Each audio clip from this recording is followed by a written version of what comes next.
नवी सकाळ. एका वेश्येची खोली 10 बाय 10ची. भिंतीचा रंग उडलेला, रंगाचे पापुद्रे निघालेले. एक खिडकी, त्यावर पट्ट्याचा पडदा. ती खिडकीपाशी उभी होती. तिचं वय वर्ष असावं साधारण 35-40. तिने टाईट टी-शर्ट घातला होता आणि खाली जीन्सची पॅन्ट होती. एवढ्यात दरवाजा ढकलला जातो. एका काळा खट्ट बलदंड माणूस एका कोवळ्या तरुणीच्या बकुटीला धरून घेऊन येतो आणि आत ढकलतो.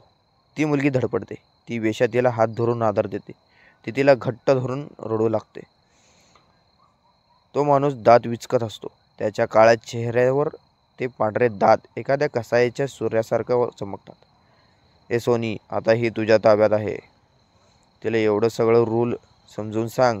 हा हा हा, अरे आमचा पण पोटापाण्याचा प्रश्न आहे, असे म्हणून तो निघून जातो. हा भडवा साला. ती मुलगी रडत असते. रड पुढे रड. आता तुझ्या आयुष्यात तेच बाकी आहे.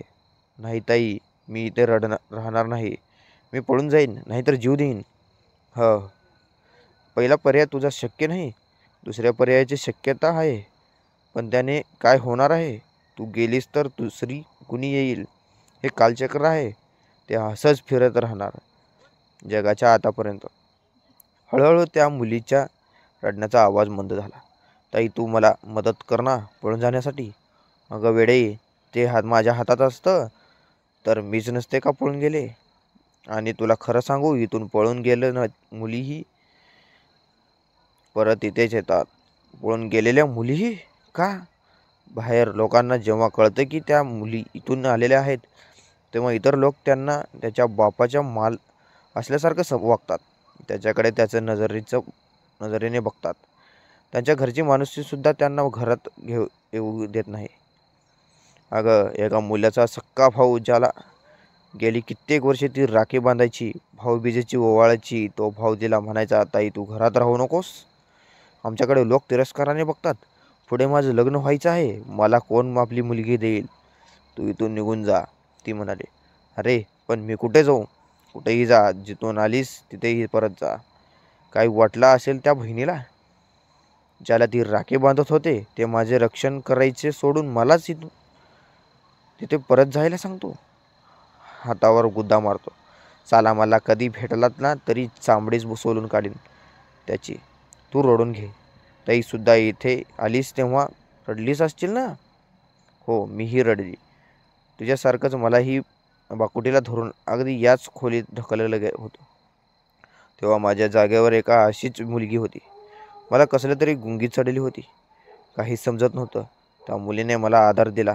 मी भयानवर आले आणि या खिडकीतून खाली पाहिलं, तेव्हा खाली माझा बाप लोकांकडून पैसे घेऊन खुशीत नोटा मोजत होता. जेव्हा मी पाहिलं तेव्हा अश्रू सुरले. मला आठवलं, माझ्या बापाने मला कोल्ड्रिंक्स प्यायला नेलं होतं. त्यात त्याने काहीतरी टाकला असावं. पुढे मला काहीच माहिती नव्हतं. कुणी माझ्या तोंडावर फडलं. डोळे उघडले. त्याच हात कान भन्न तक्रार झाली. विचार असला, त्या माणसाने खिडकी ढकलली आणि तेव्हापासून मी बेशुद्ध पडले होते. म्हणजे तुझ्या सख्या वडिलांनी तुला?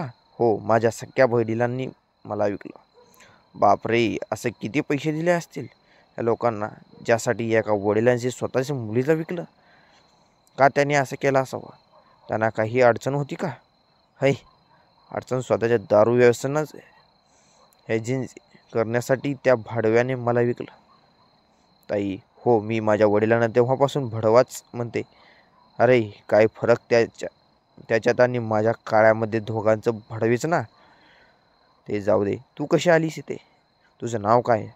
आता त्या नावाचं काय उपयोग म्हणा? आता मुन्नीबाई तुझं बारसं करणार. तुझं नाव धंद्यातील नाव बदलणारच. माझं नाव बदलणार? वरी आता तुझं नाव काय? तुझं लाईफच बदलणार. अरे देवा, हा हा हा देवा, कुठं असतो तू? कसतो हा तुझा देव?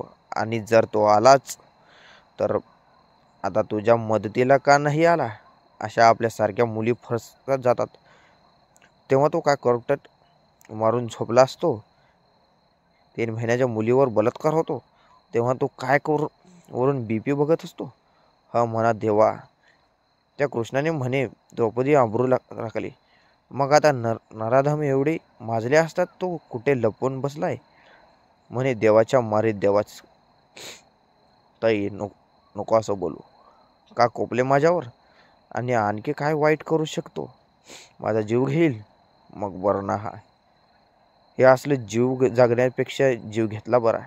ताई देवा असतो देव, आणि मला खात्री आहे तो येईन मला मदत करायला. एवढ्यात खाली गडबड गोंधळ चाललेला आवाज येतो. दोघेही खिडकीतून वाकून पाहतात. अरे एवढ्या सकाळी पोलिसांची गाडी, काय भानगड आहे. तो बघ काळ्या कसला मारताय आणि त्याला गाडीत टाकला. अरे तीही बघ मुन्नीबाई. त्या लेडी कॉन्स्टेबलने पार झिंजाच उपडल्या आहेत तिच्या. त्याला पण घेऊन चाललेत गाडीत. इतक्यात दारावर टकटका होतो. राणी दरवाजा उघडते. एक रुबाबदार इन्स्पेक्टर आत येतो. तुम्ही खाली चला. आजपासून तुम्ही सुटका झाली आहे असं समजा. पण साहेब आम्ही आता कुठे जाणार? तुम्ही काय काळजी करू नका. शासन तुमची राहण्याची खाण्याची व्यवस्था करणार आहे. तुम्ही ट्रेनिंग देऊन तुम्हाला कामही देणार आहे. साहेब मी आजही ते आले आहे. हो साहेब मला आज हिचं नावही माहीत नाही. तिला तिच्या घरी पोचवा. अच्छा ठीक आहे, जसं करू या तुम्ही. चला माझ्यासोबत.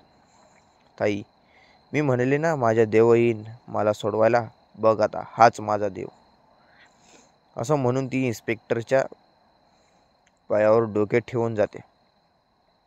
अरे बेटा हे काय करतेस? सर तुम्हीच माझे देव आहात. नाही बेटा, आम्ही तर सामान्य माणसंच आहोत.